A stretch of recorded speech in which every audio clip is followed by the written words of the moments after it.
Trust me." An Apache rider found the doctor's daughter collapsed by the river crossing, her pale hands clutching a leather satchel stained with blood. And when he lifted her unconscious body onto his painted horse, he had no idea that saving her life would force him to choose between his people and his heart. The Gila River ran wild that autumn of 1884, swollen with mountain runoff and the tears of an early winter. Where the old Spanish trail crossed the churning waters, cottonwoods stood like ancient sentinels, their golden leaves carpeting the muddy banks. This was contested land, where Apache territory met the expanding settlements, where peace hung as thin as morning mist and twice as fragile. Cale Ravensky had been tracking the cavalry patrol for 3 days, moving like smoke through the desert. Scrub. Before we jump back in, tell us where you're tuning in from, and if this story touches you, make sure you're subscribed, because tomorrow I've saved something extra special for you. His painted Mustang, Storm Walker, picked its way silently along the ridge above the crossing. Below, the soldiers had made camp, their blue uniforms a harsh stain against the natural browns and golds of the landscape. Cale's mixed heritage marked him as an outsider to both worlds, his Apache mother's teachings warring with his Irish father's. Memories. The soldiers saw only his dark skin and long black hair, while some Apache questioned the gray eyes that mirrored mountain storms. The military patrol had been burning Apache camps, calling it retaliation for raids that his people swore they had not committed. Cale knew the truth lay somewhere in the bloody space between accusations and denials. But truth mattered little when children were dying. His mission was simple: gather intelligence and report back to the tribal council. War or peace hung in the balance, and every decision carried the weight of his people's survival. The sun climbed toward its zenith when he first saw her. A flash of blue fabric near the river's edge, partially hidden by the drooping branches of a massive willow. Stormwalker's ears pricked forward, nostrils flaring at a scent carried on the wind. Blood, fear, and something else, something that made Cale's warrior instincts sing with warning. He dismounted in one fluid motion, ground-tying his horse with a whispered Apache command. The Spencer rifle stayed in its sheath, but his hand never strayed far from the bone handle of his hunting knife. Every step toward the river was calculated, weight distributed to avoid snapping twigs or disturbing stones. His father had taught him to move like water, while his mother had shown him how to become one with shadows. She lay crumpled beneath the willow's canopy, her traveling dress torn and muddy. Auburn hair spilled across the sandy bank like liquid copper, and her skin held the pallor of approaching death. But it was the leather satchel clutched in her white-knuckled grip that made Cale pause. Medical instruments gleamed within, along with bottles of laudanum and carbolic acid.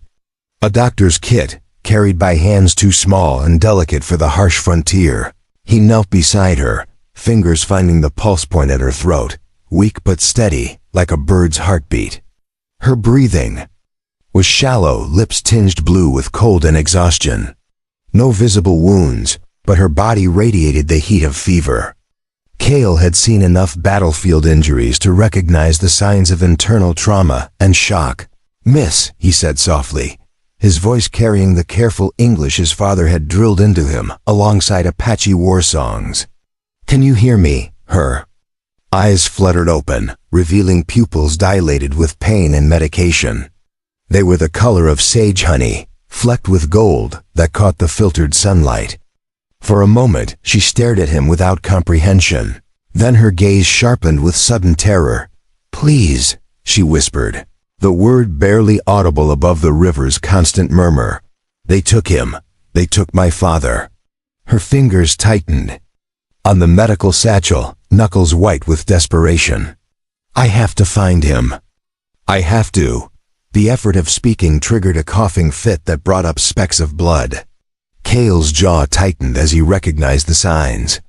Internal bleeding, possibly from a fall or beating.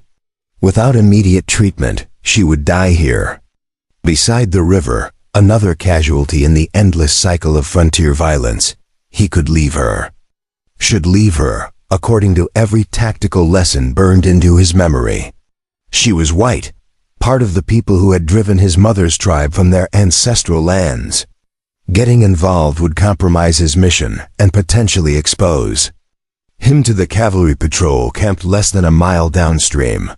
Logic demanded he mount Stormwalker and disappear into the desert, but his father's voice echoed in his memory, stories of the old country where honor meant protecting those who could not protect themselves, and his mother's teachings about the sacred nature of healing, how medicine belonged to no single people, but to all who suffered.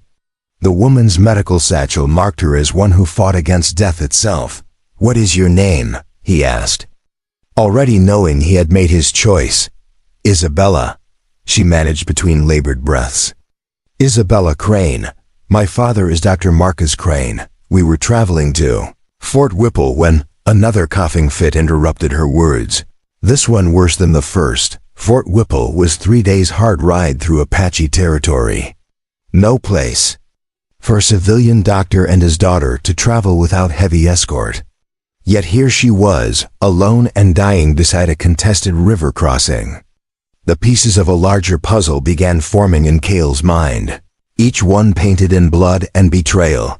"Where are the soldiers who were escorting you?" he asked, scanning the surrounding terrain for signs of ambush or battle. Isabella's laugh held no humor, only bitter understanding. "There were no soldiers. We were told the road was safe, that the Apache had moved north." Her eyes found his, sharp despite her pain. "Someone lied to us. Someone wanted us to die out here." The implications hit Cale like a physical blow. Dr. Marcus Crane was known throughout the territory, one of the few white doctors willing to treat Apache patients. Cale's own grandmother had spoken of the tall medicine man who had saved children during the fever epidemic 2 summers past. If someone wanted Crane dead, it meant more than simple frontier violence. "Who told you the road was safe?" Cale pressed, his voice carrying new urgency. "Colonel Briggs at Fort Verde," Isabella whispered. "He said we would be perfectly safe, that his patrols had cleared the area." Her grip on the medical satchel tightened. "But the men who took my father, they weren't Apache. They were white men dressed like Apache, with their faces painted." The revelation struck Cale like lightning. False flag attacks designed to inflame tensions between the military and the tribes. Someone was orchestrating a war, using Dr. Crane as bait to draw both sides into conflict. The cavalry patrol downstream might be hunting Apache to retaliate for a kidnapping his people had not committed. Stormwalker whickered softly, ears swiveling toward the south. Cale's head snapped up, reading the signs his horse provided. Riders approaching, moving fast through the brush. The drumming of hooves on hard ground carried clearly in the desert air, along with the jingle of military equipment. "Can you ride?" he asked Isabella, already knowing the answer, but hoping desperation might give her strength. She struggled to sit up, then collapsed back with a gasp of pain. "I cannot feel my legs," she admitted, fear creeping into her voice. "When they threw me from the wagon, I hit something hard. Spinal injury then. Possibly temporary, but requiring immediate immobilization. Moving her could cause permanent paralysis or death, but staying here guaranteed capture by the approaching patrol." Cale calculated distances and timing with the cold precision his war chief had taught him. The soldiers would reach the crossing in minutes. He made his decision with the finality of a blade striking stone. Scooping Isabella into his arms, he ignored her gasp of pain and carried her towards Stormwalker. The painted Mustang stood rock steady as Cale lifted the injured woman onto the saddle, then swung up behind her. "Trust me," he said, the words carrying weight beyond simple reassurance. He was asking her to bet her life on a man whose people were considered her enemies, to follow him into Apache territory where white captives often faced fates worse than death. Isabella looked back at him over her shoulder, those sage honey eyes searching his face for something she could believe in. Preparing and narrating this story took us a lot of time, so if you are enjoying it, subscribe to our channel. It means a lot to us now. Back to the story. The sound of approaching cavalry grew louder, mixed now with shouted orders and the snap of branches being pushed aside. "I trust you," she whispered, and settled back against his chest as he urged Stormwalker into the river. The crossing was treacherous, the horse struggling against current that wanted to sweep them downstream toward the military patrol. Cale guided the Mustang with knee pressure and whispered commands, leaving his hands free to steady Isabella as she swayed with fever and pain. Behind them, voices echoed off the canyon walls as the soldiers discovered her abandoned belongings. "Search the river," someone shouted, the voice carrying the authority of command. She could not have gotten far on foot, but they were already across, Stormwalker finding purchase on the far bank and lunging up into the concealing scrub oak. Cale guided the horse through a maze of game trails his mother had shown Hymas. A child, paths that would confuse pursuit and lead deeper into the heart of Apache country. Isabella's weight slumped against him as consciousness faded, her body finally surrendering to trauma and exhaustion. Cale adjusted his grip, supporting her limp form while maintaining control of his horse. The medical satchel bounced against his knee with each stride, its contents representing knowledge that could save lives on both sides of this brewing conflict. The sun was westering when they reached the hidden canyon his grandmother had used for healing ceremonies. A natural fortress carved from red sandstone, with a spring that never ran dry and caves that offered shelter from weather and enemies alike. Ancient petroglyphs covered the walls, marking this as sacred ground where violence was forbidden. Cale dismounted carefully, lifting Isabella down with gentle hands. She stirred slightly as he carried her toward the largest cave, her eyes opening to take in the towering stone walls and dancing shadows cast by the setting sun. "Where are we?" she asked, voice barely above a whisper. "Safe," Cale replied, settling her on a bed of soft sand near the cave mouth. "This is a place of healing, protected by laws older than the territory itself." He built a small fire as darkness crept across the canyon floor, the flames casting warm light on stone. Walls painted with the stories of his ancestors. Isabella watched him work, her medical training evident in how she studied his movements for signs of threat or comfort. "You are not what I expected," she said when he returned with water from the spring. "What did you expect?" Cale asked, helping her drink from a gourd cup carved with healing symbols. "A savage," she admitted, shame coloring her voice. "That is what we were taught to expect from Apache warriors." Cale's smile held no bitterness, only understanding born of walking between two worlds his entire life. "And you are not what I expected from a white woman. Most would be screaming or fainting by now." Isabella managed a weak laugh. "I am a doctor's daughter. I have seen worse things than painted warriors in medical tents after battles." Her expression grew serious. "But I have also seen the kindness you show, the care you take with someone who should be your enemy." "You are not my enemy," Cale said simply. "You are someone who needs healing, and this is a place where such things happen." He examined her injuries by firelight, his hands gentle but thorough as he checked for broken bones and internal damage. The medical training his grandmother had given him blended with knowledge gleaned from watching army surgeons work. Isabella's spine showed no obvious displacement, suggesting the paralysis might be temporary swelling rather than permanent damage. "Your father," he said as he worked. "Tell me about the men who took him." Isabella's face hardened with remembered fear and anger. 6 of them, maybe 7. They wore Apache clothing and paint, but their eyes were wrong. Blue eyes, green eyes, and they spoke English when they thought I could not hear. She gripped his wrist with surprising strength. "They are going to kill him after they get what they want." "What do they want from a doctor?" Cale asked, though pieces of the puzzle were beginning to form a picture he did not like. Information about Apache camps, the locations of water sources and winter shelters. They think he treated your people recently and learned your secrets. Isabella's voice carried bitter understanding. They plan to use that information to guide cavalry attacks, then blame the Apache for his death. The full scope of the conspiracy became clear to Cale like sunrise breaking over a mountain peak. Someone was orchestrating a war between his people and the military, using Dr. Crane's kidnapping as the spark to ignite a conflict that would justify massive military action against all Apache tribes. Colonel Briggs, he said, the name tasting like poison. You know him? Isabella asked. I know of him. He has been pushing for permission to launch a final campaign against the Apache, claiming we are too dangerous to be allowed to remain free.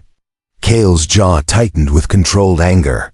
Your father's death would give him the excuse he needs. Isabella struggled to sit up, her face pale but determined. Then we have to stop them. We have to save my father and expose the truth before they start a war that will kill hundreds. We? Cale asked, eyebrow raised. I may not be able to walk yet, but I can still think and plan. And I know my father, know how he thinks, and where he might try to lead his captors. She met his gaze steadily. You saved my life when you could have left me to die. Now let me help you save both our peoples. Cale studied her face in the firelight, seeing past the fever and pain to the steel core beneath. This was no helpless victim, but a woman forged by frontier hardship into something stronger than appearance suggested.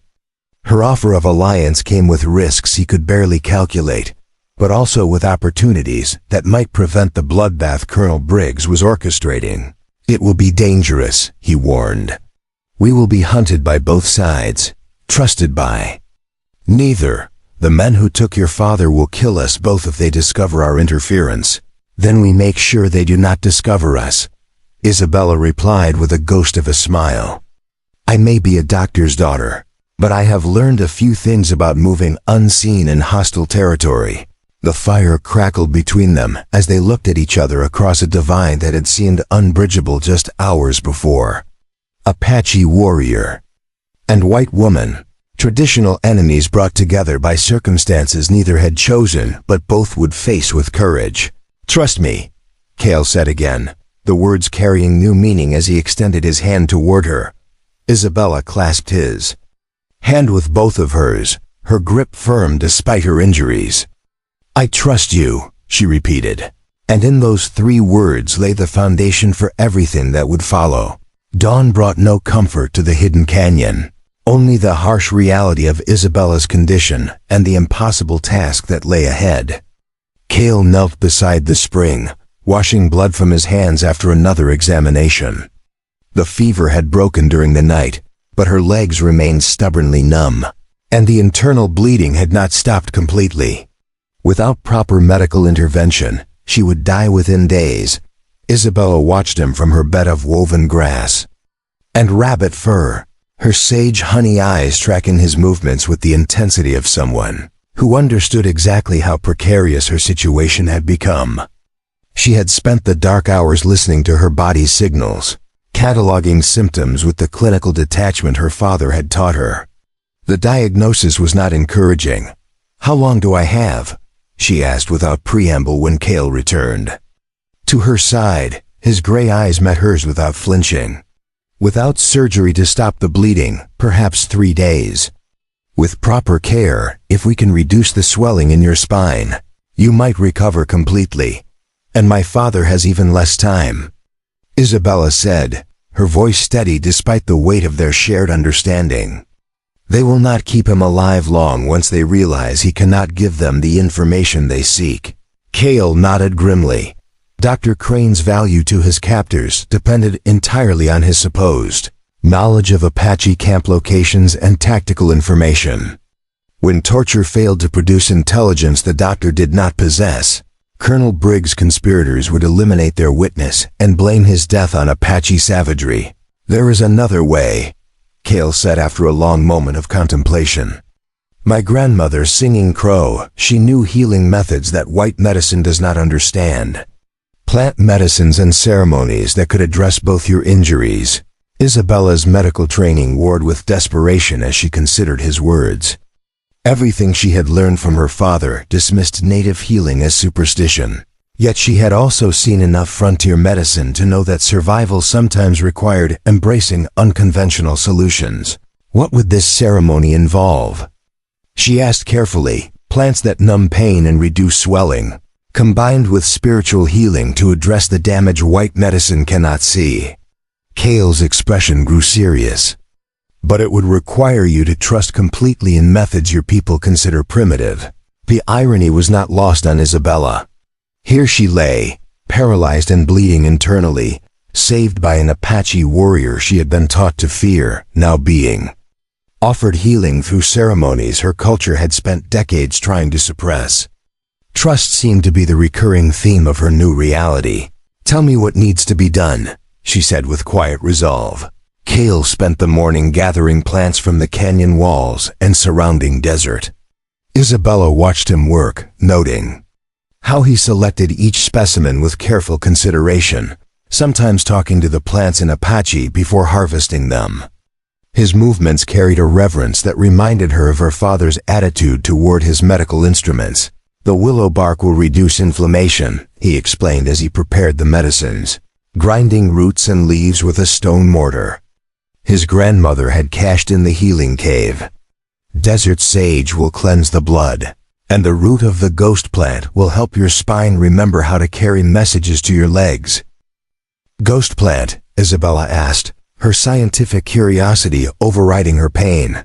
"Datura," Kale clarified, using the Spanish name. "Dangerous in the wrong amounts, but powerful for reaching places other medicines cannot touch." Isabella's medical knowledge kicked in with sudden alarm. Datura was indeed powerful, but also unpredictable and potentially lethal.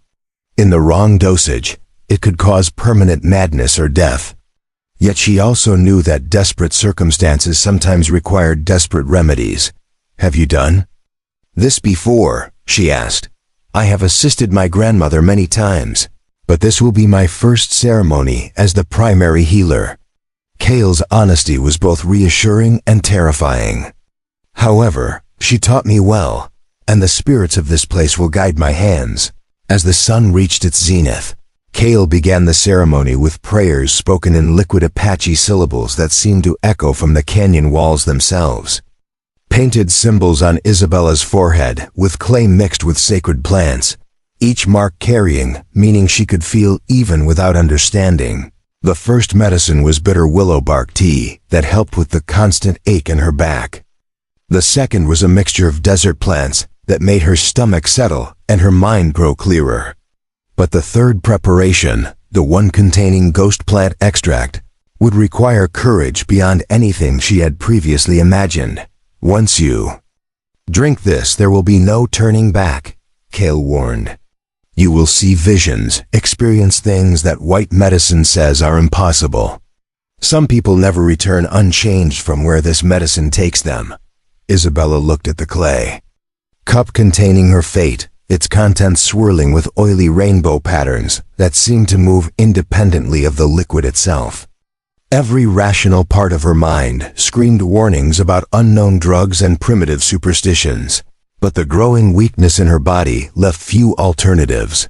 "Will you stay with me through whatever comes?" she asked. "Every moment," Kale promised, his voice carrying the weight of sacred obligation.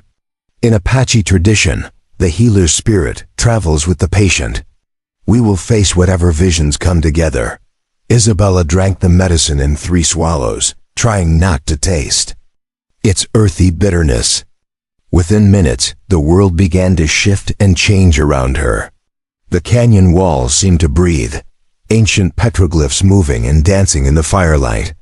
Colors became sounds, and sounds took on visible form that swirled through the air like living things. "I can see them," she whispered, her voice seeming to come from very far away.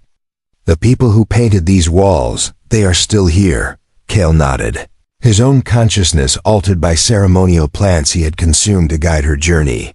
"They are the ancestors, the ones who first learned healing in this place. Listen to what they have to teach." Time lost all meaning as Isabella's awareness expanded beyond the confines of her broken body. She found herself standing beside the spring, her legs strong and healthy, while ghostly figures demonstrated the preparation of medicines using methods that predated written history. An ancient woman with silver braids showed her how certain plant combinations could repair nerve damage, while a young warrior revealed how spiritual intention could direct physical healing. But the visions were not limited to healing knowledge. Isabella saw her father, bound and bleeding in a cave somewhere in the desert, his captors growing increasingly frustrated with his inability to provide information he did not possess. She witnessed Colonel Briggs meeting with civilian contractors who stood to profit enormously from a renewed Apache war, their faces twisted with greed and ambition. "I can find him," Isabella gasped, her consciousness snapping back to the present moment. "I know where they are keeping my father." Cale's eyes were bright with shared visions, his own spirit walk having revealed crucial information about the conspiracy threatening both their peoples. "I saw them too. A box canyon, 20 miles northeast of here, with a hidden entrance behind fallen rocks." Isabella struggled to sit up, amazed to discover that feeling had returned to her legs. The sensation was weak and tingling, but undeniably real. The plant medicines had worked their mysterious healing, reducing inflammation and restoring function, through methods her medical training could not explain. "How long was I unconscious?" she asked, noting that the light filtering into the cave had changed from the harsh brightness of midday to the softer golden tones of late afternoon. 4 hours in vision time, but healing happens in moments outside normal time, Cale explained as he helped her test her returning mobility. "Can you stand?" Isabella managed to get to her feet with his support, her legs shaky but functional.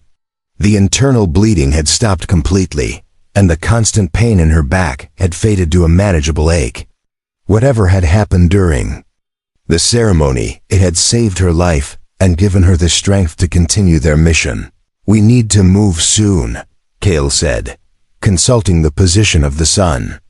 "The vision showed your father's captors planning to move him again tomorrow morning. If we are going to intercept them, we must reach the canyon before dawn." Isabella nodded, then paused as a troubling thought occurred to her. In the vision, I saw more than just my father's location. There was something else, something about a larger plan. "The railroad," Cale confirmed grimly.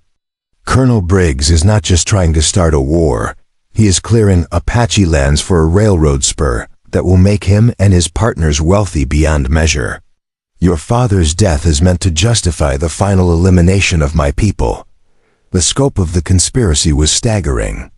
Hundreds of Apache lives hung in the balance, along with valuable mineral rights and transportation routes that would transform the territorial economy. Dr. Crane's kidnapping was merely the first move in a game that would reshape the entire Southwest. "How many people are involved?"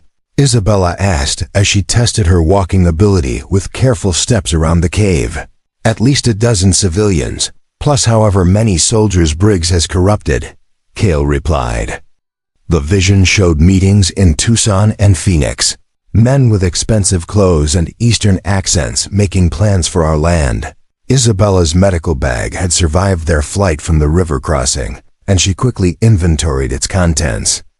Laudanum for pain, carbolic acid for disinfection, surgical instruments that might prove useful in the rescue attempt. Her father had taught her basic field surgery, skills that could make the difference between success and failure. "What weapons do we have?" she asked, her practical nature taking over now that the mystical aspects of her healing were complete. Cale showed her his arsenal with professional pride. A Spencer repeating rifle, a Colt revolver, a bone-handled knife that had belonged to his grandfather, and a traditional Apache bow with a quiver of iron-pointed arrows.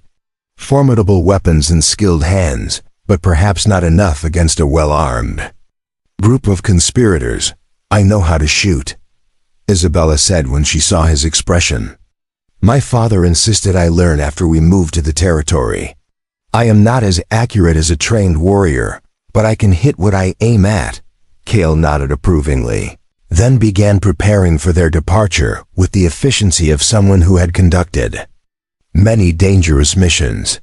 He cached extra supplies in the healing cave, marking the location with subtle signs that would guide other Apache to the resources if needed. As they prepared to leave the canyon sanctuary, Isabella found herself changed by more than just physical healing. The ceremony had shown her visions of the deep connections between all living things, lessons about the artificial nature of the boundaries that separated people into hostile camps. She was still Dr. Crane's daughter, still committed to the healing arts her father had taught her, but she was also something new. The vision showed me something else, she said as Cale helped her mount Stormwalker. There is a way to stop this war permanently, but it will require sacrifices from both our peoples. What kind of sacrifices? Cale asked as he swung up behind her, his arms encircling her waist to keep her secure in the saddle. Truth, Isabella replied simply. The truth about who benefits from keeping Apache and whites at war, and what we could accomplish if we worked together instead of fighting. They rode out of the hidden canyon as the sun began its descent toward the western mountains. Two unlikely allies bound together by shared purpose and growing trust. Behind them, the ancient petroglyphs seemed to glow with approval, as if the spirits of the place blessed their dangerous mission. The desert evening was crisp and clear, perfect for traveling undetected through territory controlled by hostile forces. Cale guided Stormwalker along game trails that avoided the main routes, his knowledge of the land allowing them to make good time while remaining invisible to potential pursuers. Tell me about your father, Cale said as they rode, his voice barely audible above the soft rhythm of hoofbeats on sandy ground. Isabella smiled despite their grim circumstances. He is the most stubborn, compassionate, brilliant man I have ever known. He became a doctor because he could not stand to see suffering without trying to heal it, regardless of who was suffering. That is why he treated Apache patients when other white doctors refused, Cale said with understanding. Exactly.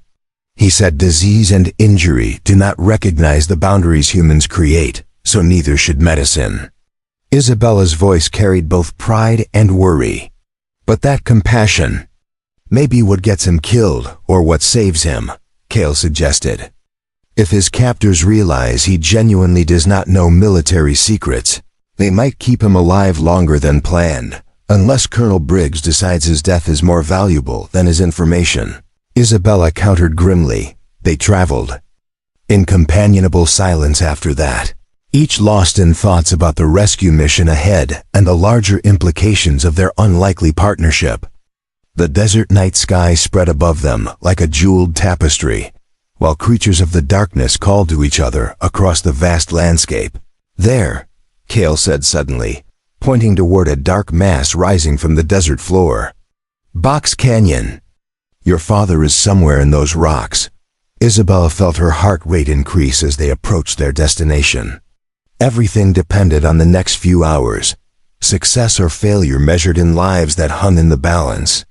But she was no longer the helpless victim who had collapsed beside the river crossing. The ceremony had changed her, healed her, given her strength she had not known she possessed. Trust me, she whispered, echoing Cale's words from their first meeting. Always, he replied. And in that single word lay the foundation of something that would reshape both their worlds.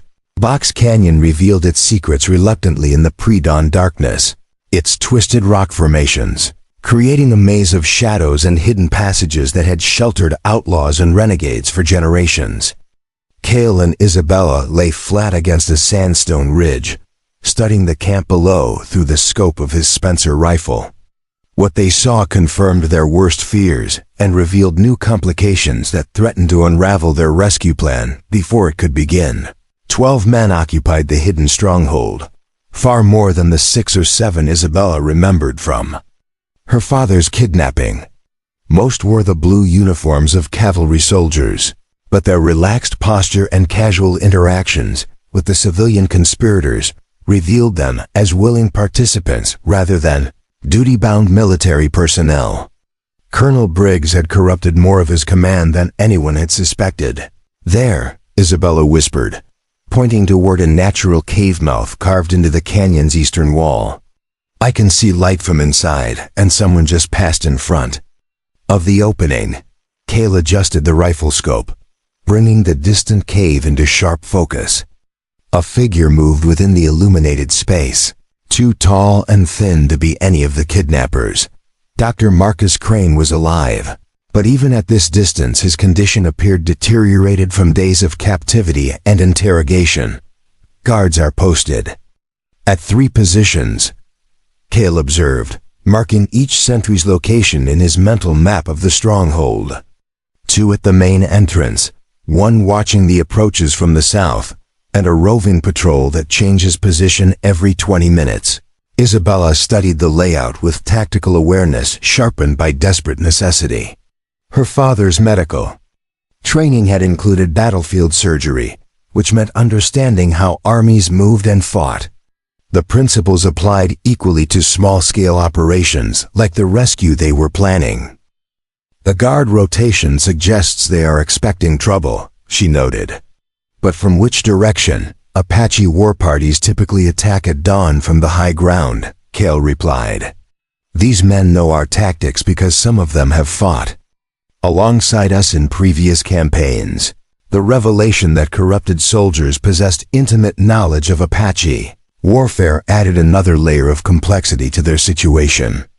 Traditional rescue approaches would be anticipated and countered by men who understood both military and native fighting methods. A new sound drifted across the canyon as the eastern sky began to lighten with approaching dawn. Voices raised in anger, punctuated by the sharp crack of a hand striking flesh. Dr. Crane's interrogation was beginning again, and this time the desperation in his captor's voices suggested their patience was nearly exhausted. "We cannot wait for better conditions," Isabella said urgently. "They are going to kill him this morning, whether he talks or not."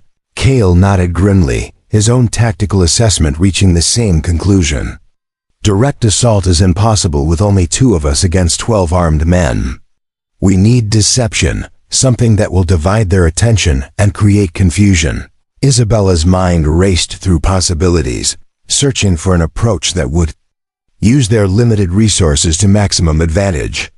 The answer came from an unexpected source: her memories of the vision ceremony and the ancient knowledge it had revealed about psychological warfare. "What if we make them think they are under attack by a large Apache war party?" she suggested. "Use their expectations against them." "How do we create the illusion of superior numbers?" Cale asked, intrigued by the tactical possibilities. Isabella pointed toward the canyon's western rim, where several large boulders balanced precariously. Near the edge, rock slides at multiple points, combined with war cries echoing from different directions. "In the confusion, you could reach my father while they are responding to phantom attacks." The plan was audacious and dangerous, requiring split-second timing and flawless execution. But it offered their only realistic chance of success against overwhelming odds. Cale studied the terrain with new eyes, identifying positions where noise and movement could be staged to create maximum psychological impact. "I will need your medical bag," he said after calculating the approach routes to each diversion point. "Why?" Isabella asked, puzzled by the seemingly random request. "Laudanum bottles make excellent noisemakers when filled with small rocks and thrown against stone walls," Cale explained. "The sound carries differently than natural rockfall, more like the crash of metal equipment that warriors might drop during a charge." Isabella quickly transferred her medical supplies to a smaller pouch, sacrificing precious medicines for the materials needed to save her father's life. The laudanum bottles, along with her father's surgical instruments, would become improvised weapons in their desperate gambit. "Once the diversion begins, how long do I have to reach the cave?" Cale asked as he prepared his equipment for the infiltration. 5 minutes at most, Isabella calculated. Professional soldiers will realize the deception quickly once they have time to analyze the attack pattern. Kale secured his weapons and began applying war paint with swift practice strokes. But instead of traditional Apache designs, he created patterns that would be visible from a distance, while suggesting larger numbers of warriors. Psychological warfare required attention to details that would reinforce the desired illusion. "What is my role once you begin the approach?" Isabella asked, checking the loads in her father's service revolver.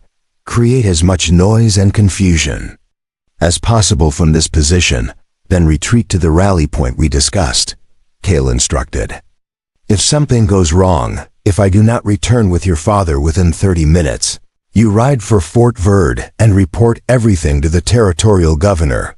The weight of potential failure pressed down on both of them as they synchronized their timepieces and reviewed the contingency plans. Everything depended on coordinated timing and the hope that psychological pressure would overcome superior firepower in numbers. Isabella watched Kale disappear into the maze of rock formations that led toward the canyon floor, his movement as silent and fluid as smoke drifting on morning air. Within minutes he had become invisible, absorbed into the landscape with skills that seemed almost supernatural to someone raised in more civilized surroundings. The waiting was agony. Isabella positioned herself behind a natural rampart of stone, her father's revolver loaded and ready while she prepared the first phase of their deception. Below in the canyon, the interrogation continued with increasing violence as Dr. Crane's captors grew desperate for information he could not provide. A red-winged hawk circled high overhead, its cry echoing off the canyon walls in a sound that could easily be mistaken for a distant war whoop.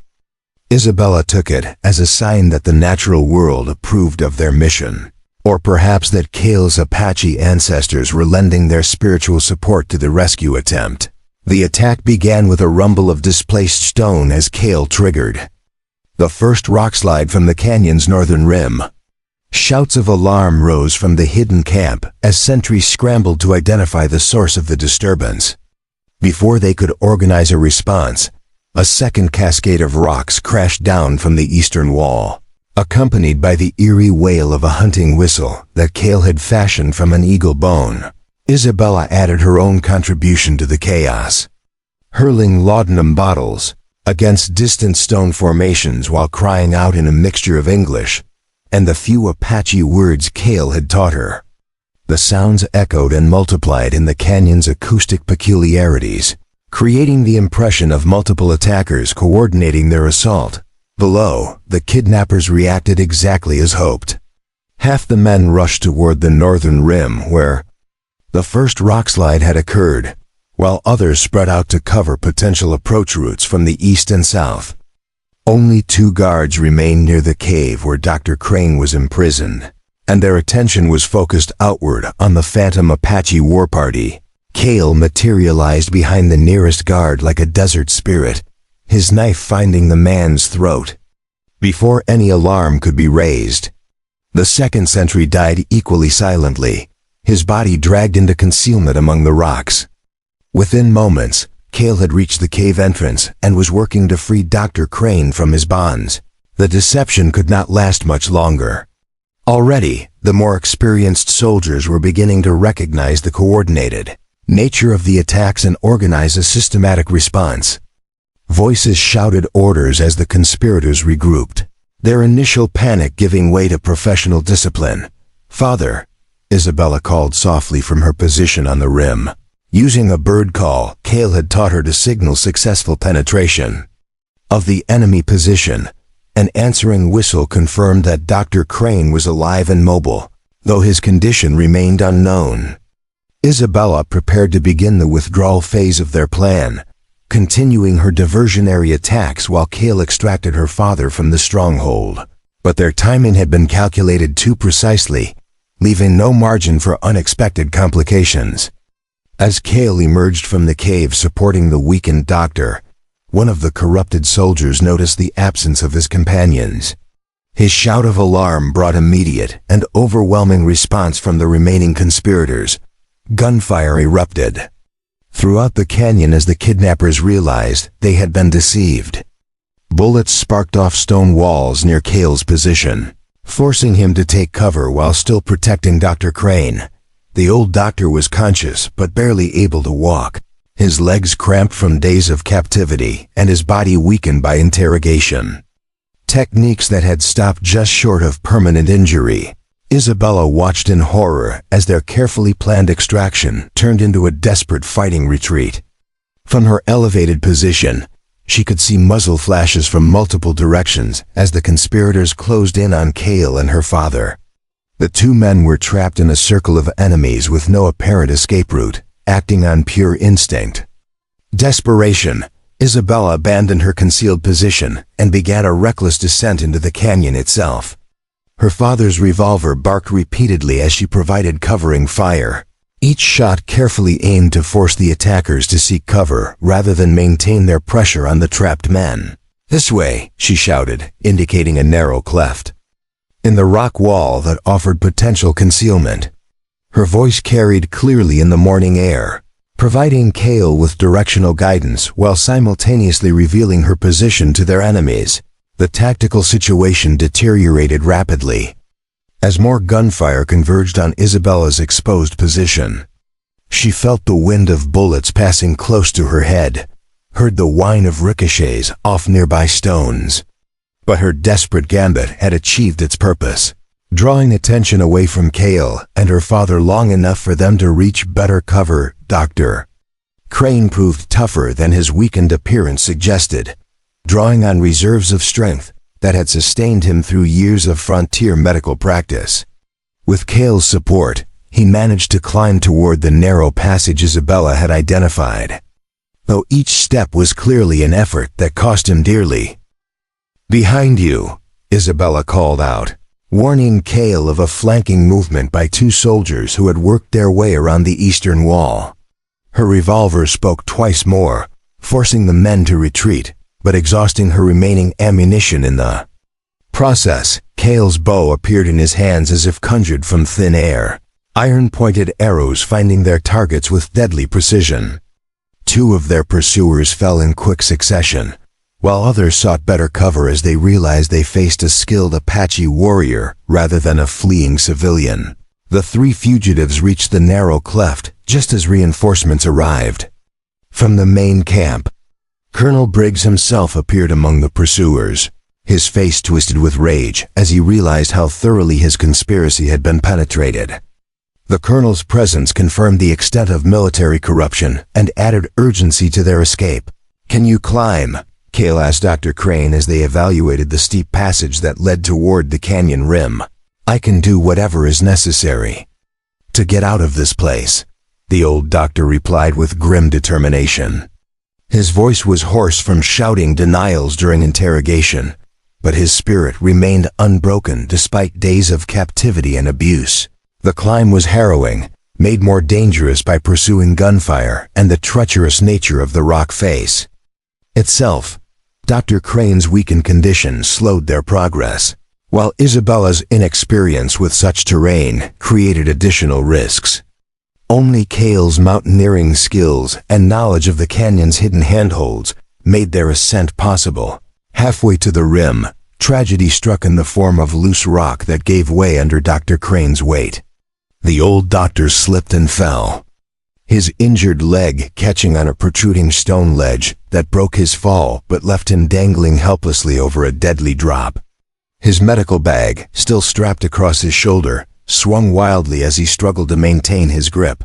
"Hold on," Isabella called, already working her way down toward her father, despite the obvious danger.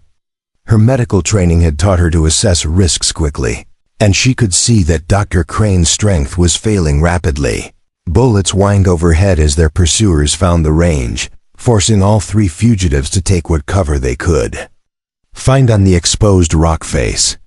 Cale positioned himself to provide covering fire while Isabella attempted the dangerous rescue of her father, his arrows keeping the attackers' heads down during the most critical moments. "I cannot hold on much longer," Dr. Crane admitted, his voice strained with the effort of supporting his full weight with cramped and tortured hands. "Leave me and save yourselves."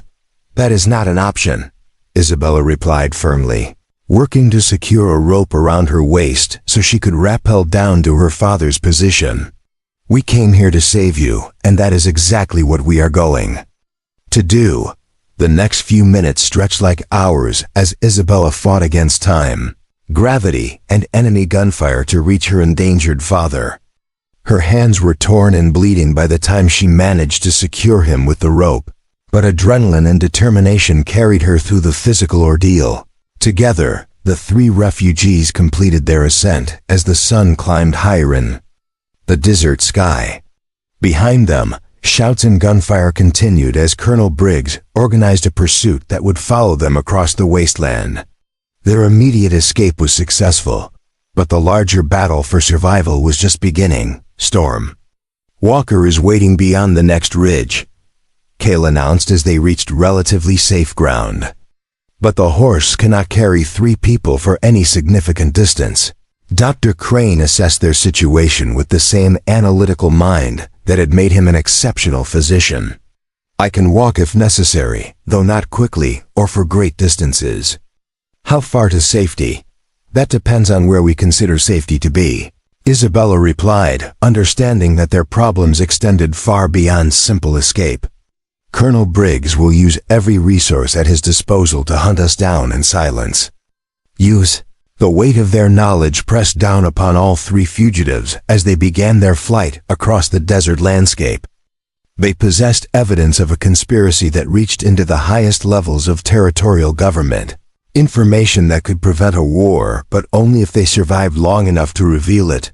"Where can we go that Briggs' influence cannot reach?" Isabella asked as they made their way toward the waiting horse. "There is one place," Cale said after careful consideration. "My people's winter camp, hidden in the Dragoon Mountains. But reaching it will require crossing 100 miles of open desert while being hunted by cavalry patrols." Dr. Crane straightened his shoulders despite his obvious exhaustion. "Then we had better get started," he said with the quiet courage that had sustained him through decades of frontier medicine. "This conspiracy threatens more than just Apache lives. It threatens the future of everyone who calls this territory home." As they reached Storm Walker and began the next phase of their desperate flight, Isabella looked back toward Box Canyon. One final time. Smoke was rising from the hidden stronghold, suggesting that Colonel Briggs was destroying evidence of his conspiracy. But the most important evidence was now riding away across the desert in the form of 3 witnesses who had seen too much to be allowed to live. The Sonoran Desert stretched endlessly before them like a sea of thorns and broken promises, its harsh beauty concealing deadly perils that would test their endurance far beyond any human limitation.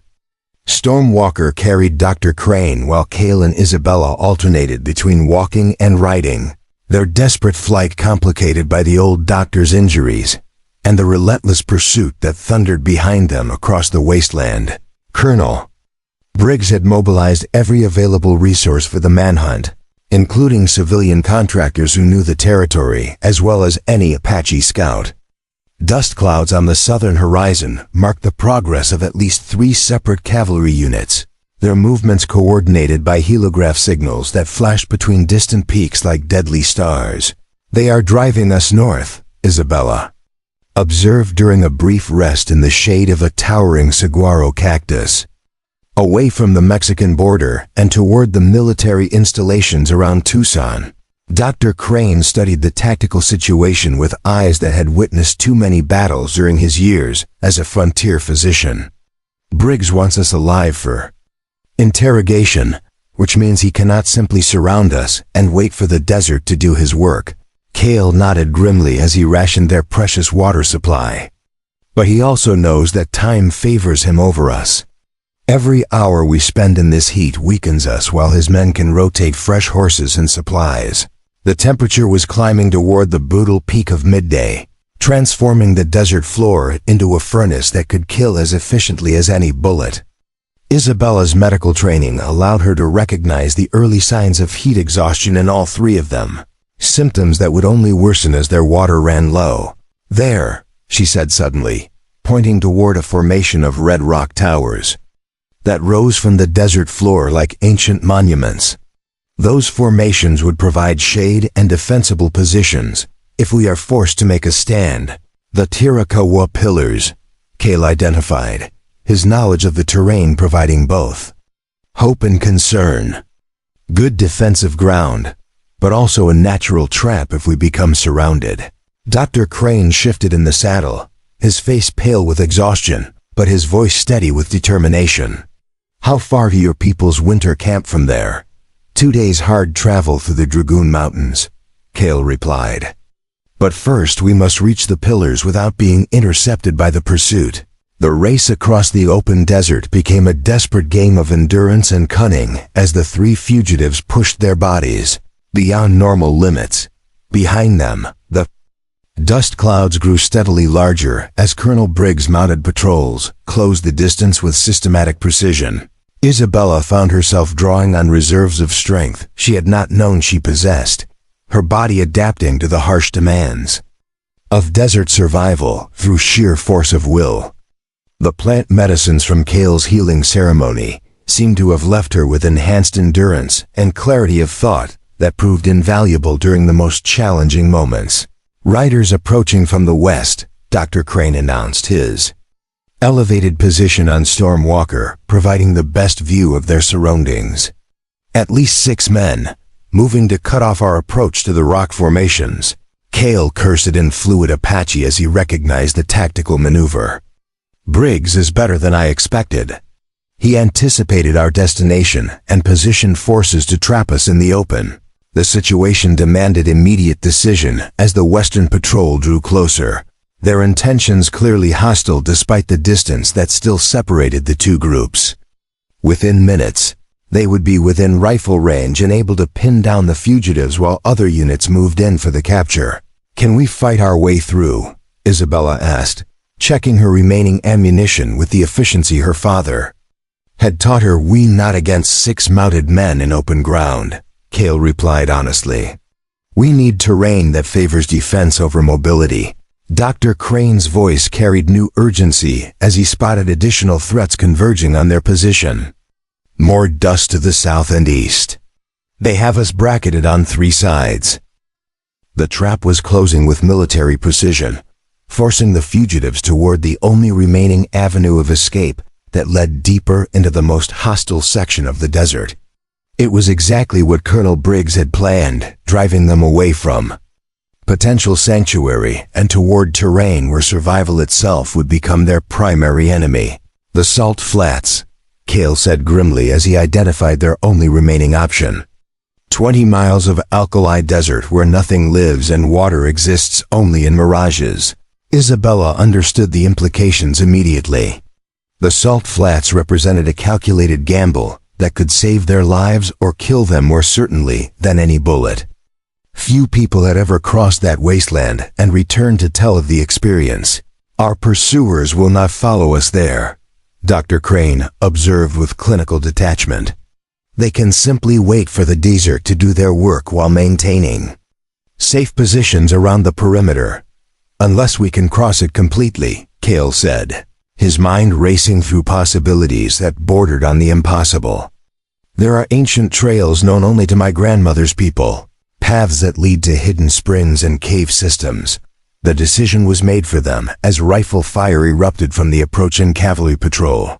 Bullets kicked up dust around Storm Walker's hooves as the fugitives spurred their exhausted mount toward the shimmering hell of the Salt Flats.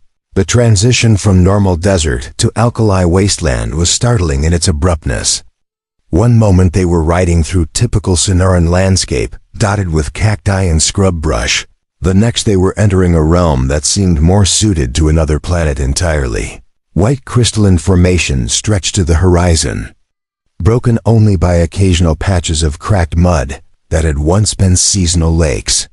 The air itself seemed different here, thinner and more corrosive, carrying a metallic taste that burned the throat and lungs. Dismount, Kale ordered as Storm Walker began to show signs of distress from the caustic environment. The horse cannot survive this ground for long periods. We walk from here.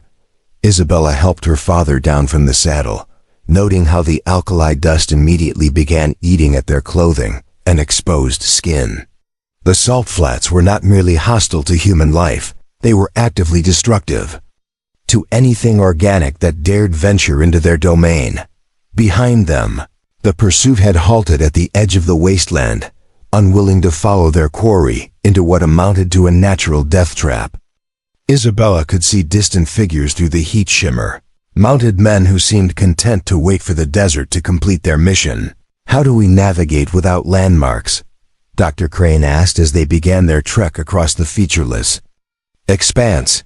Cale pointed toward subtle variations in the crystalline formations that were invisible to untrained eyes. "My grandmother taught me to read the signs left by ancient waters. The patterns in the salt tell stories of where springs once flowed." The crossing became a test of endurance that pushed all three travelers beyond their physical and mental limits. The salt formations reflected and amplified the desert heat, until the air itself seemed to burn, while the alkaline dust invaded every piece of equipment and clothing they carried. Isabella's medical supplies began deteriorating within hours of entering the wasteland. Glass bottles cracked from thermal stress, while metal instruments showed signs of corrosion that would have taken months to develop under normal conditions. Even their water took on a brackish taste despite being stored in sealed containers. "There," Cale said after what felt like hours of torturous progress. "A depression in the salt that marks an ancient spring." The promised water source proved to be a bitter disappointment. Nothing more than a shallow pit filled with liquid that was more mineral than water. But it was wet, and in their desperate condition even contaminated moisture was precious beyond measure. Dr. Crane examined the questionable liquid with professional skepticism. "This water will make us sick, but dehydration will kill us faster than mineral poisoning." They filled their containers despite the risks, adding the bitter spring water to their dwindling supply of clean liquid. The mixture would sustain life, though at a cost that would become apparent in the hours ahead. The afternoon sun transformed the salt flats into a furnace that tested the very limits of human survival. Isabella found herself hallucinating from heat and dehydration, seeing mirages of green oases that vanished whenever she tried to approach them. Only Cale's steady guidance kept them moving in the right direction. "Movement behind us," Dr. Crane reported during one of their brief rests. "Someone is following our trail despite the conditions." Isabella squinted through the heat shimmer, making out at least 3 figures moving across the wasteland with determination that bordered on suicidal. "Who would be crazy enough to follow us into this hell?" "Briggs himself," Cale identified, his enhanced vision picking out details that were invisible to his companions. "And 2 of his most trusted men. They know something we do not." The realization that their pursuers possessed knowledge of the salt flats that exceeded even Cale's ancestral wisdom added new urgency to their desperate crossing. If Colonel Briggs was willing to risk the alkali desert, he must have information about resources or routes that would give him significant advantages. "Military survey maps," Dr. Crane suggested with growing alarm. "The Army has been mapping this territory for railroad construction. They may know about water sources that predate Apache oral history." The race across the wasteland intensified as both groups pushed their endurance to the breaking point. Behind them, the pursuing cavalry maintained steady progress despite the hostile conditions, their determination fueled by knowledge that their quarry was equally trapped by the environment. Evening brought little relief from the crushing heat. As the salt formations continued radiating stored thermal energy long after the sun had begun its descent toward the western mountains. Isabella's clothing was stained white with mineral deposits that ate at her skin like acid. "Cave system ahead," Cale announced as they crested a low ridge of crystalline formations. "Ancient lava tubes that may provide shelter and possibly water." The caves proved to be a mixed blessing, offering protection from the alkali wind, but also concealing dangers that had accumulated over centuries of isolation. Strange formations of minerals had created chambers that resembled alien cathedrals. beautiful but potentially deadly to anyone who disturbed their chemical balance. The air is bad here, Dr. Crane observed, his medical training detecting subtle changes in atmospheric composition that could prove fatal. High concentrations of sulfur compounds and possibly methane. Isabella found herself struggling to breathe in the cave's depths, her lungs burning from exposure to gases that had been trapped underground for geological ages. They could shelter here temporarily, but extended occupation would prove as deadly as remaining exposed to the desert heat. "Listen," Cale said suddenly, holding up his hand for silence.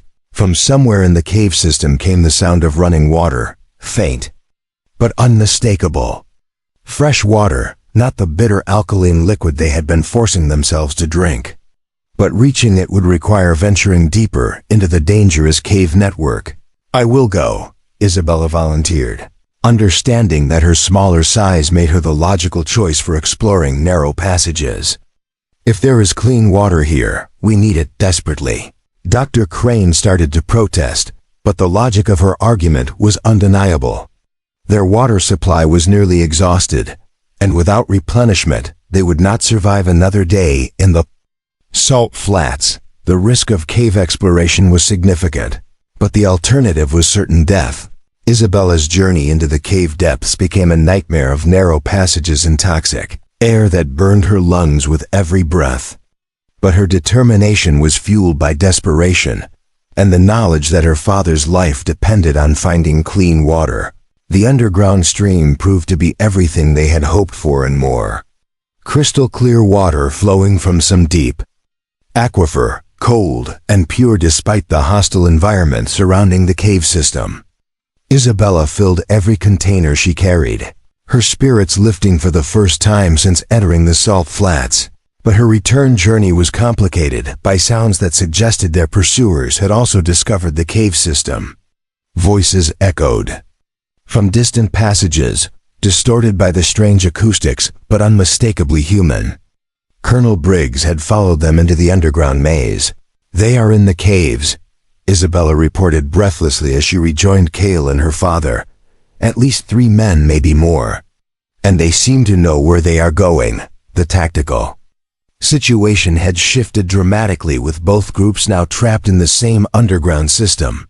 The caves offered protection from the desert heat, but also created a confined space where superior numbers could overwhelm desperate fugitives. "There must be another exit," Cale reasoned, studying the cave formations with new urgency. Ancient peoples would not have created settlements with only one way in or out. Their search for an alternate route led deeper into the cave system, through chambers decorated with mineral formations that had taken millennia to develop. Some passages were so narrow they had to crawl, while others opened into vast spaces that echoed with the sounds of underground water. "Here," Dr. Crane called from a side passage they had almost overlooked. Air movement that suggests an opening to the surface. The passage led upward through a natural chimney that had been carved by centuries of flash floods. Climbing it required every bit of strength they had remaining, but it offered their only hope of escaping both their pursuers and the toxic atmosphere of the deeper caves. Isabella emerged first into the blessed coolness of desert night, followed by her father and then Cale behind them. The sounds of pursuit grew fainter as Colonel Briggs' men struggled with the cave system's confusing layout. "How far have we come?" Dr. Crane asked as they oriented themselves under the star-filled sky. Cale studied the constellations with practiced ease, using celestial navigation techniques his grandmother had taught him alongside more modern military methods. "Halfway across the salt flats, maybe more. But the worst terrain still lies ahead." As they prepared to continue their desperate flight across the alkali wasteland, Isabella found herself changed by the ordeal they had endured. The caves had tested her courage and determination in ways she had never imagined, while the constant threat of pursuit had sharpened her survival instincts to a razor's edge. "Whatever happens from here," she said as they resumed their trek across the moonlit wasteland, "we cannot let Briggs' conspiracy succeed." Too many lives depend on the truth reaching the territorial government. Dr. Crane nodded agreement, his own resolve strengthened by their shared hardships. Then we keep moving, no matter what the desert throws at us. Behind them, the cave system glowed faintly with the light of torches as their pursuers continued the hunt through the underground maze. But ahead lay the promise of sanctuary in the Dragoon Mountains. If they could survive the remaining miles of hostile terrain that stood between them and safety.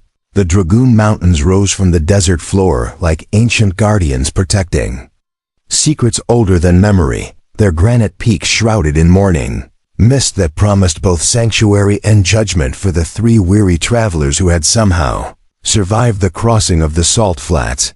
Isabella Crane stumbled on legs that trembled with exhaustion, while her father, Dr. Marcus Crane, leaned heavily on Cale's supporting arm as they climbed the hidden trail that led to the winter stronghold of the Chiricahua Apache. What Isabella had not expected was the reception that awaited them at the mountain sanctuary.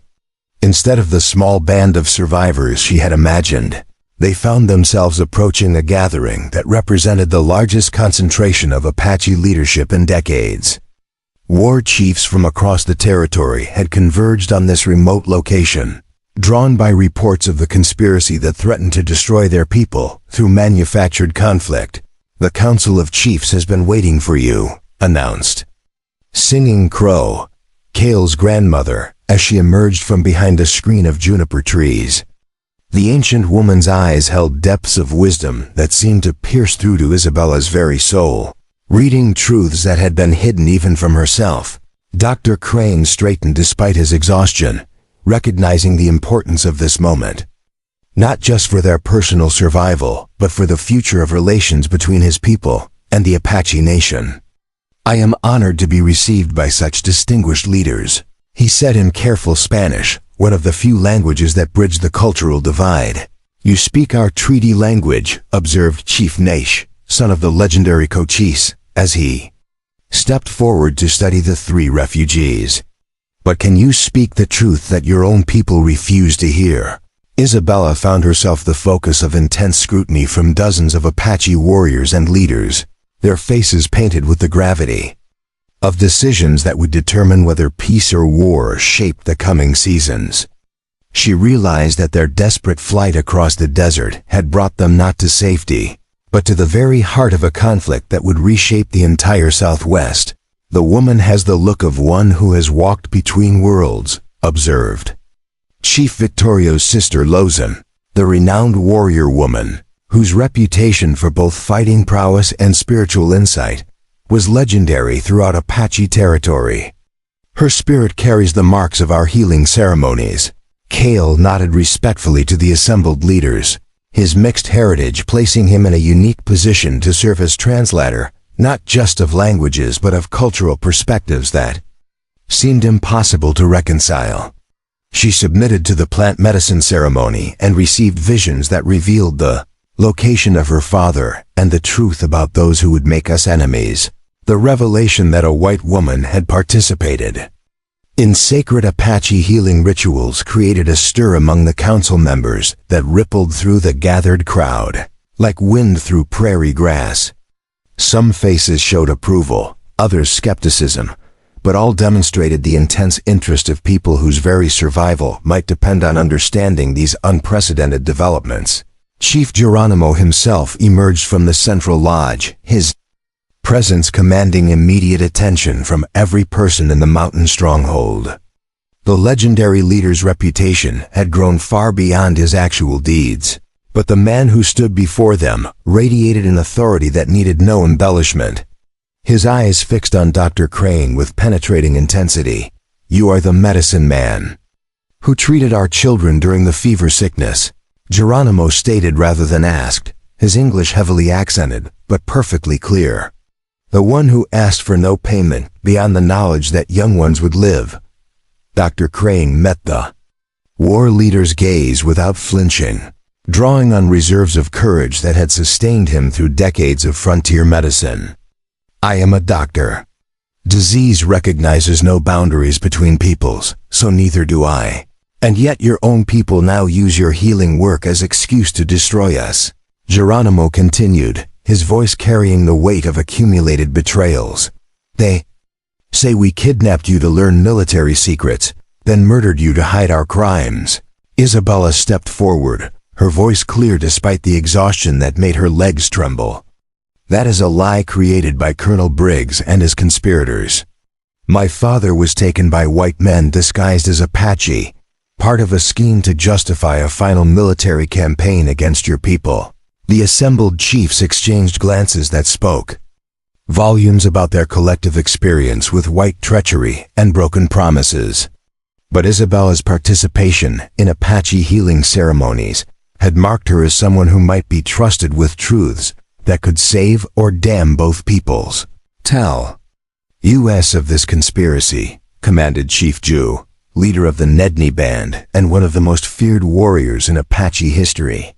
Speak every detail, for we must judge whether your words carry the weight of truth or the poison of deception.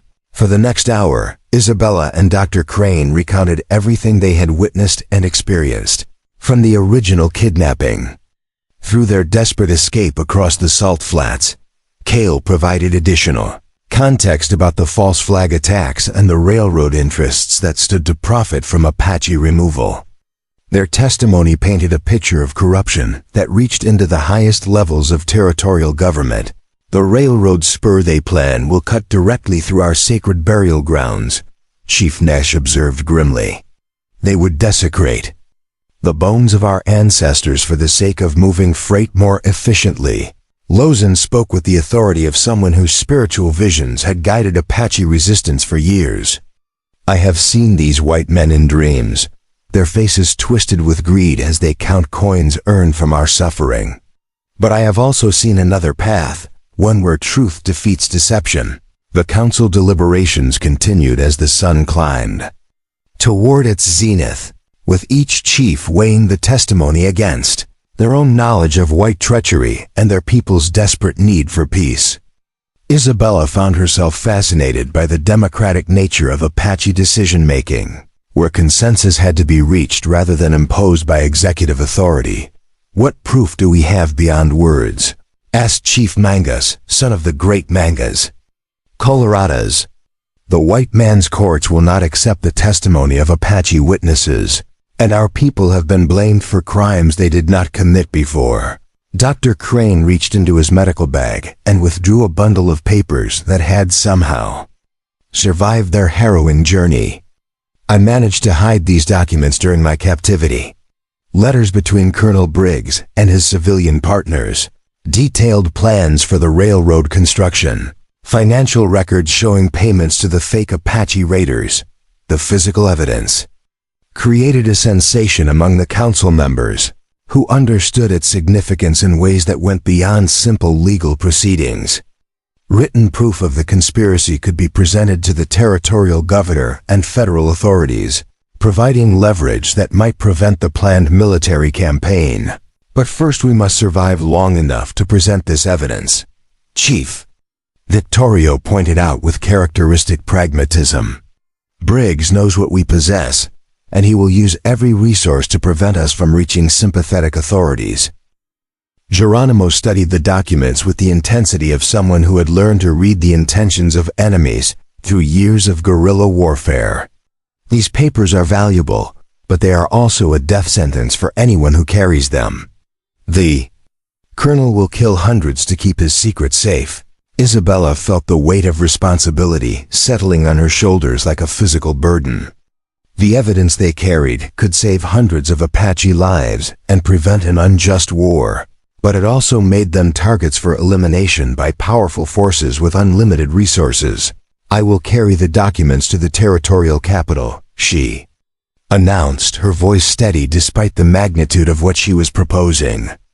As a white woman, I can travel more freely than Apache messengers, and my father's reputation will give weight to the accusations. Absolutely not, Dr. Crane protested immediately. You have already risked your life enough. I will take the evidence to Santa Fe myself. Cale shook his head, understanding the tactical situation better than either of the Cranes. Neither of you can travel safely through territory controlled by Briggs' men.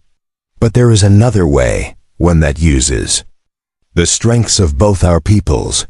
His proposal was audacious in its simplicity and terrifying in its risks. A coordinated effort that would simultaneously present the evidence to territorial authorities while demonstrating Apache commitment to peace through actions that could not be misinterpreted or ignored. A joint delegation, Lozin mused, her strategic mind immediately grasping the implications. Apache leaders traveling openly with white allies to present evidence of the conspiracy. It would force the territorial government to choose between justice and corruption, Chief Jew raised. Practical concerns that had to be addressed before any such mission could be attempted. The journey to Santa Fe would take us through dozens of settlements where panic might trigger the very violence we seek to prevent. Not if we travel with sufficient Apache presence to discourage attack, but also with white witnesses to prevent our delegation from being portrayed as a war party, Geronimo suggested, his tactical genius evident in the carefully balanced proposal. Isabella found herself volunteering for a mission that would test her courage and her commitment to the unlikely alliance that had formed between herself and the Apache people. I will go as witness and translator, carrying my father's reputation and the evidence we have gathered. Dr. Crane started to object again, but Isabella's determination had been forged in the crucible of their shared ordeal. She was no longer the sheltered doctor's daughter who had fainted beside the river crossing, but a woman who had survived Apache healing ceremonies, cavalry pursuit, and the deadly crossing of the Salt Flats. The council must decide, Chief Nash declared, calling for the formal deliberation that would determine not just their response to the immediate crisis, but the future relationship between Apache and white settlers throughout the territory. The debate that followed revealed the depth of divisions within Apache society about how to respond to white encroachment and betrayal. Some voices called for immediate war, arguing that the conspiracy proved peaceful coexistence was impossible. Others advocated for the diplomatic solution that offered hope for genuine peace. Isabella listened to arguments conducted in multiple languages, understanding through tone and gesture even when the words were foreign. She began to appreciate the complexity of Apache society and the burden of leadership carried by chiefs who had to balance competing demands while ensuring their people's survival. The young medicine woman speaks with wisdom beyond her years, observed an elder whose name she had not learned, but whose authority was evident in the respectful attention he received. She has shown courage in facing our healing ceremonies and honesty in revealing the white man's treachery, but not all voices supported the diplomatic approach or trusted Isabella's motives despite her proven commitment. A faction led by younger warriors argued that any cooperation with whites would be seen as weakness by enemies who respected only strength. How do we know this is not another deception? Demanded a scarred warrior whose hatred for whites had been earned through years of conflict. Perhaps they seek to divide us, to make us weak with false hopes of peace while they prepare for war. The accusation stung, but Isabella understood its source in the accumulated betrayals that had shaped Apache experience with white promises. She stood before the council, knowing that her next words might determine whether peace or war shaped the future of the Southwest. You have no reason to trust me except for what you have seen with your own eyes, she said, her voice carrying across the gathering with surprising strength. I am the daughter of a man who has treated your sick children, healed by your medicines, and marked by your ceremonies. If that is not enough to prove my commitment to justice, then nothing I say will change your minds.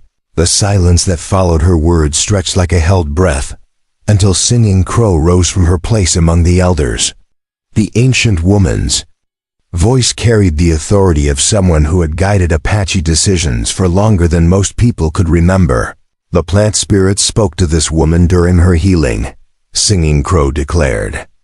They showed her truths that saved her father and revealed the conspiracy against our people. Such visions do not come to those whose hearts carry deception.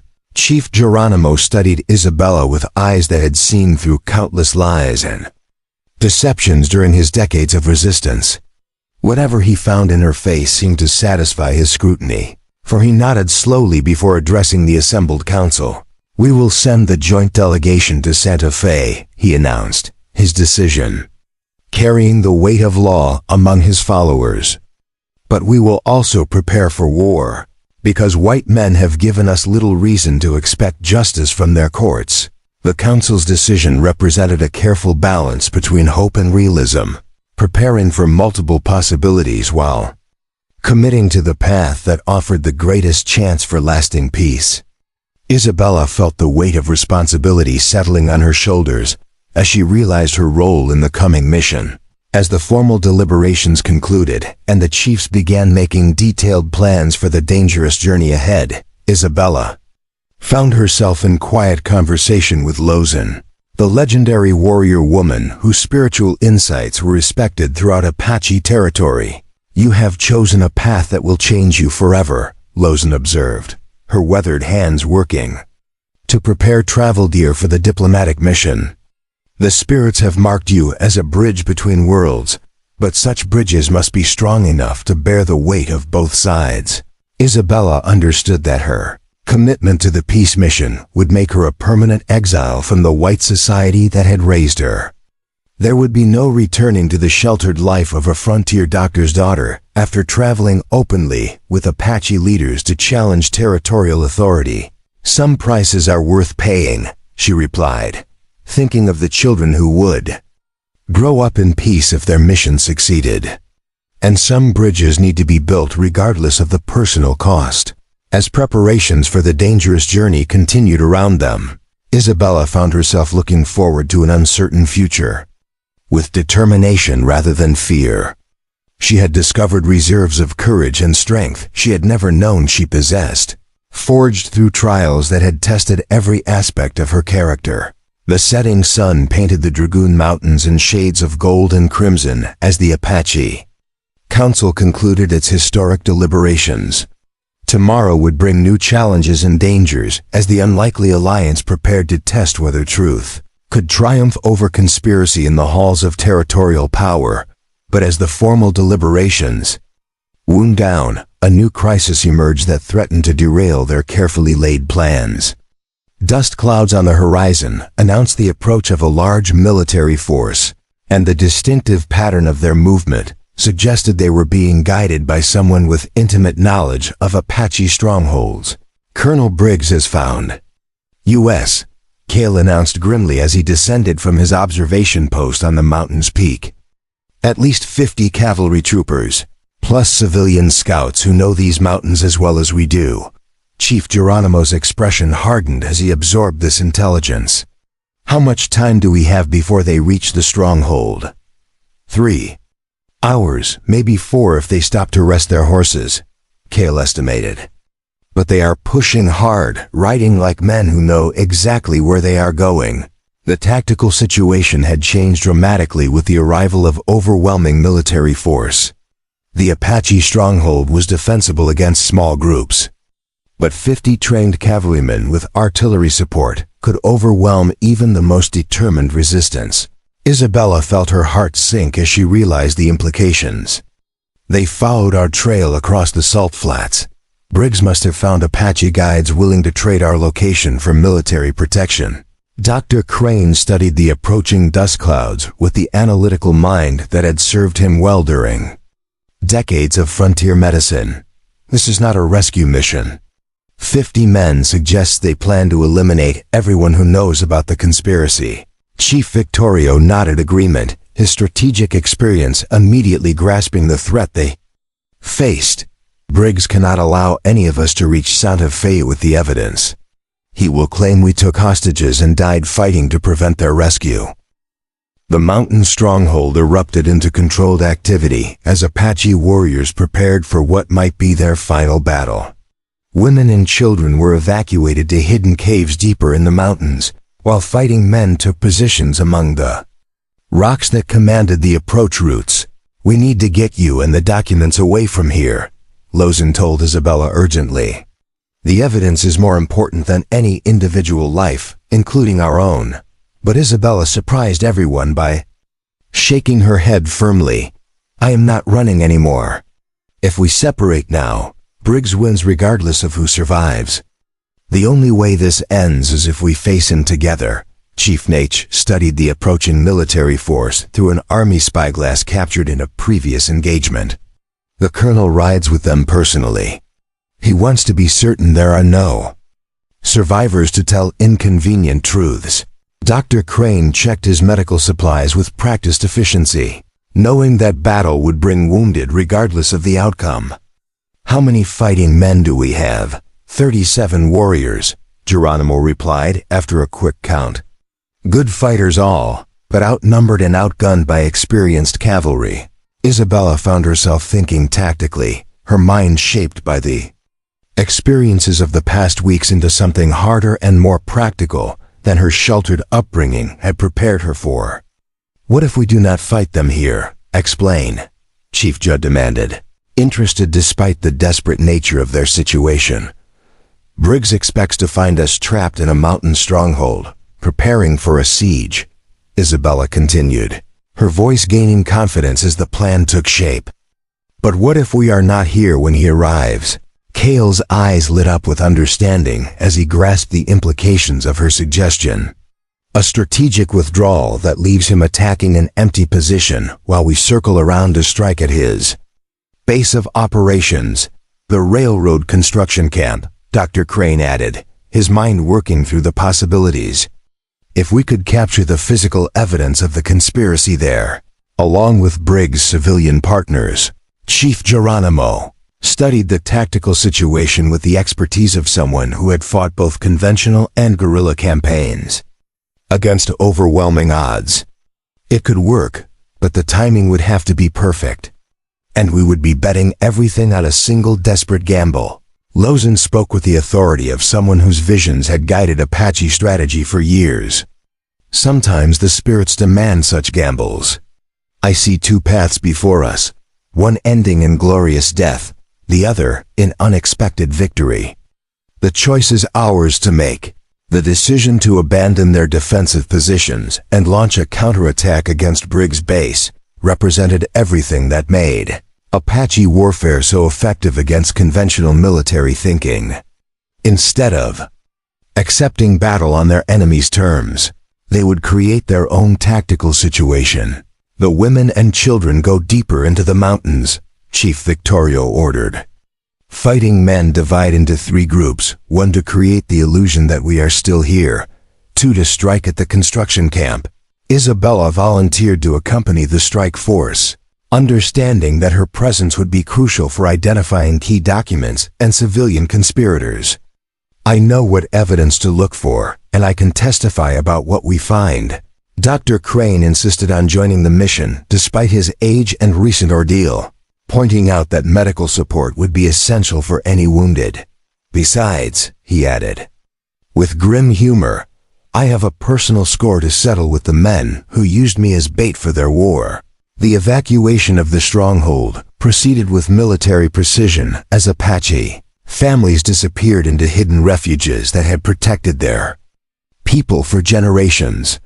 Within 2 hours, the mountain camp appeared deserted, except for a skeleton force tasked with maintaining the illusion of normal activity. Cale led Isabella and Dr. Crane down treacherous mountain paths in complete darkness, their small group moving with the silence that had made Apache night raids legendary throughout the frontier. Behind them, carefully placed signal fires created the impression that the stronghold remained fully occupied. The construction camp is 10 miles south, Cale whispered as they reached the base of the mountains. They will have guards, but nothing like the security around a military installation. Isabella felt her nerves tightening as they approached their target, knowing that everything depended on the next few hours. Success would expose the conspiracy and prevent an unjust war, while failure would result in the massacre of everyone who knew the truth. The railroad construction camp sprawled across a natural meadow, like a temporary city dedicated to the transformation of the wilderness. Dozens of tents housed workers and supervisors, while larger structures contained equipment and administrative offices where the real business of the conspiracy was conducted. There, Dr. Crane pointed toward a tent that flew a small flag, indicating official territorial business. That will be where they keep the contracts and correspondence with government officials. Isabella studied the camp layout with tactical awareness born of recent experience, noting guard positions and potential escape routes. How do we get inside without raising an alarm? We do not, Chief Geronimo replied, appearing silently beside them with a dozen Apache warriors. We raise exactly the right kind of alarm. The attack began with the eerily effective psychological warfare that had made Apache raids the stuff of nightmares for frontier settlers. War cries echoed from multiple directions as warriors struck at guard posts and equipment storage areas, creating panic without inflicting unnecessary casualties. Isabella and Dr. Crane used the confusion to penetrate the administrative area, their civilian clothing allowing them to move through the chaos without immediate challenge. Inside the command tent, they found a treasure trove of evidence that exceeded their most optimistic expectations. Financial records showing payments to fake Apache raiders, correspondence with territorial officials detailing plans for land seizures, engineering surveys that mapped railroad routes through Apache burial grounds. The conspiracy was laid bare in meticulous detail, documented by men too confident in their power to worry about security. Colonel Briggs kept everything. Dr. Crane marveled as he stuffed documents into his medical bag. His arrogance has provided us with enough evidence to bring down the entire network, but their victory was short-lived as shouts outside indicated the camp's defenders were beginning to organize effective resistance. Apache war cries were answered by disciplined volleys from experienced soldiers who had fought similar raids before. Time to go, Isabella announced, gathering the last of the crucial documents. We have what we came for, their escape from. The construction camp became a running battle through the desert scrub as cavalry patrols converged on their position. But Apache mobility and knowledge of the terrain allowed them to stay ahead of their pursuers, while carrying the evidence that would expose the conspiracy. Dawn found the reunited group hidden in a canyon system 20 miles from both the Apache stronghold and the construction camp. Behind them, smoke columns marked the destruction of key facilities, while ahead lay the dangerous journey to Santa Fe and the territorial government. Briggs will be desperate now, Chief Nate observed, as they planned their next moves. He knows we have the evidence, and he will use every resource to prevent us from reaching sympathetic authorities. Isabella checked the documents they had captured, her medical training helping her organize the evidence in ways that would be most effective in legal proceedings. We have enough here to implicate officials all the way to Washington, but we need to reach people who have the authority and courage to act on it. Dr. Crane studied their tactical situation with growing concern. Every mile between here and Santa Fe will be watched by Briggs' men. They will have telegraphed ahead, warned their allies, prepared ambushes. Then we do not go to Santa Fe. Geronimo decided with the strategic thinking that had made him the most feared Apache leader of his generation. We take the evidence to someone who cannot be corrupted or intimidated. The plan that emerged from their desperate consultation was as audacious as it was dangerous. Instead of trying to reach territorial authorities through hostile territory, they would take their evidence directly to the federal officials who had ultimate authority over territorial affairs. Fort Bowie. Cale identified their destination. The commanding officer there reports directly to Washington, and he has a reputation for honesty that even his enemies acknowledge. Isabella felt her heart rate increase as she realized the magnitude of what they were proposing. A joint Apache white delegation approaching a major military installation with accusations against territorial officials would either result in justice or massacre, with no middle ground possible. It is our only chance, she said quietly, understanding that their desperate gamble had led them to this moment of ultimate decision. We trust in the evidence we carry and the courage of people who still believe in justice. Fort Bowie stood against the morning sky like a monument to endless conflict, its adobe walls scarred by years of Apache raids and cavalry sorties. Isabella Crane felt her heart hammering as their unlikely delegation approached the main gate, knowing the next hour would determine whether justice or massacre awaited the evidence they carried.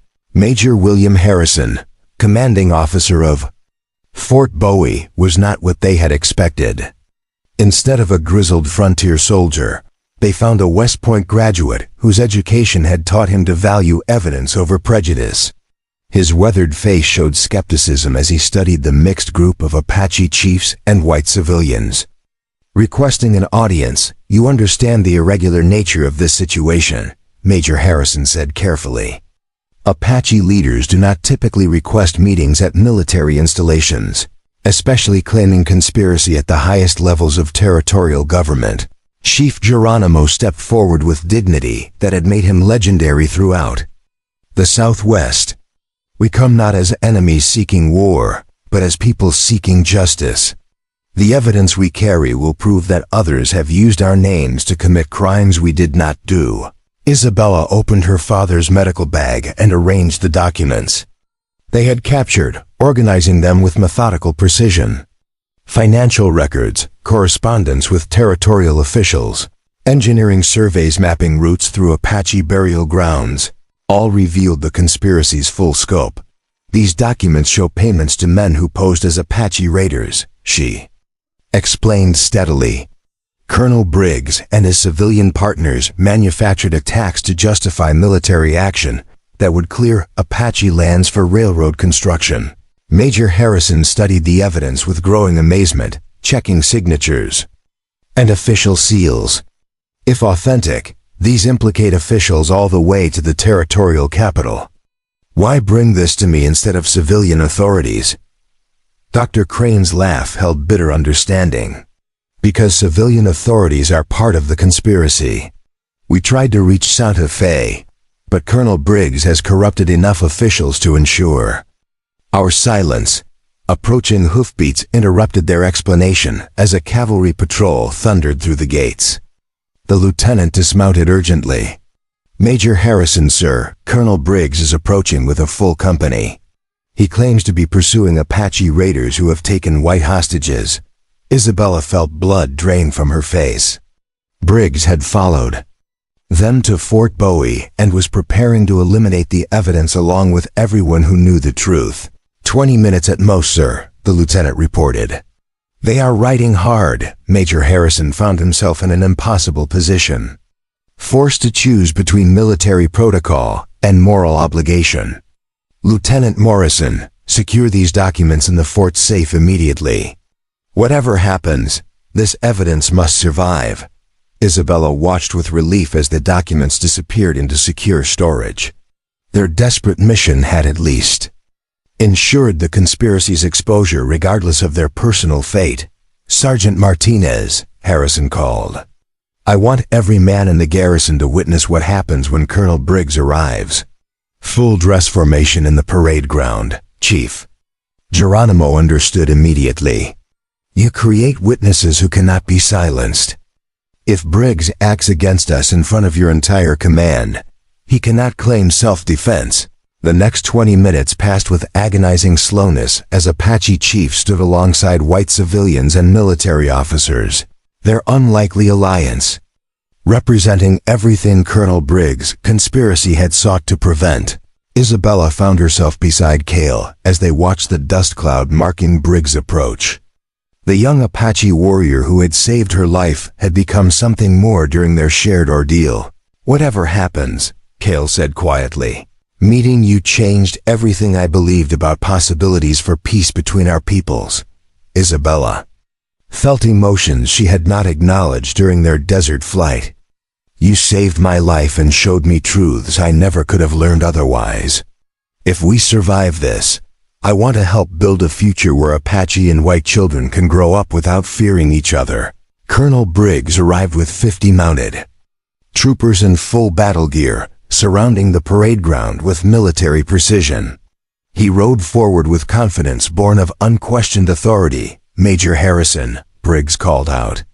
"I have come to recover hostages taken by Apache raiders and arrest civilians collaborating with hostile forces." Harrison stepped forward in full dress uniform.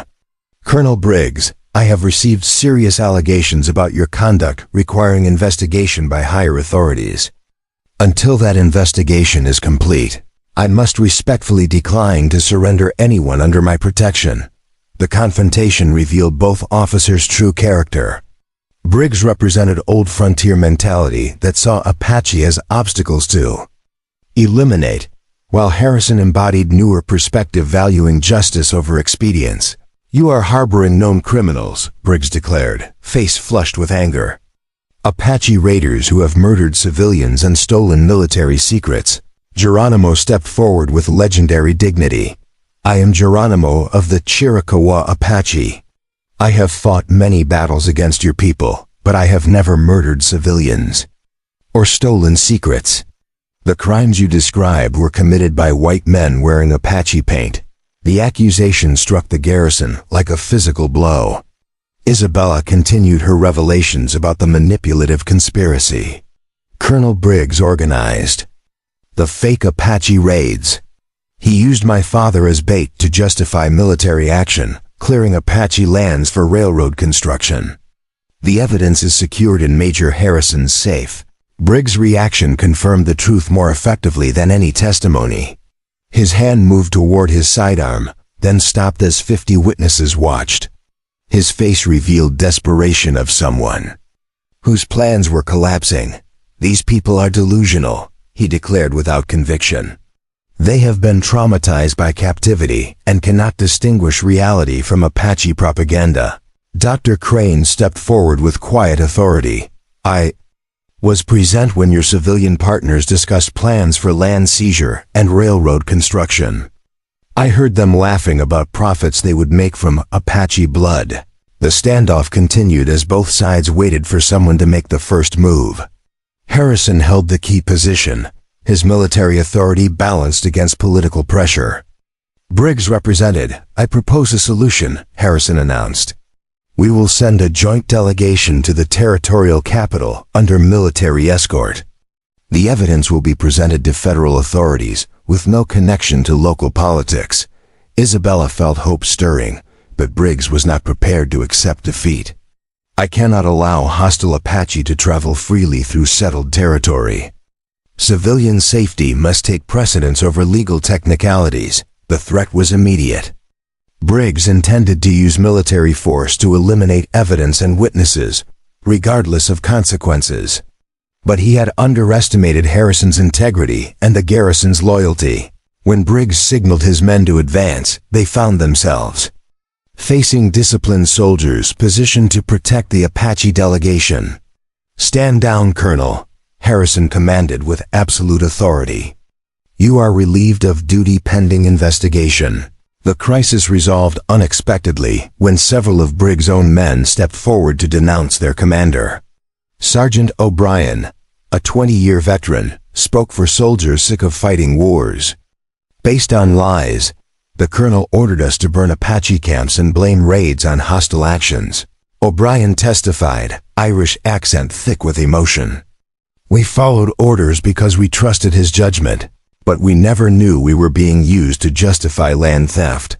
Faced with mutiny and charges that could result in execution, Briggs finally accepted his conspiracy's collapse. "You have no idea what you have done," he said bitterly. "This peace you think you are creating will not last 5 years," Geronimo answered with accumulated wisdom. "Perhaps not, but 5 years of peace is better than 5 years of war. And if we can build trust during those years, perhaps we can make peace last longer." The aftermath moved with surprising speed as federal authorities investigated the conspiracy. Isabella testified before territorial judges, her medical training helping organize facts devastatingly. Dr. Crane resumed practice with new understanding of political forces shaping frontier life, using his reputation to promote reconciliation. His hostage experience had given him unique insights into Apache culture, But the relationship between Isabella and Cale represented the most profound transformation. Their alliance had grown deeper during the desert flight, though both understood. Challenges ahead. My people will accept you because you proved courage during the healing ceremony, Cale explained. But white society will never forgive you for choosing Apache ways over their expectations. Isabella smiled, considering their future together.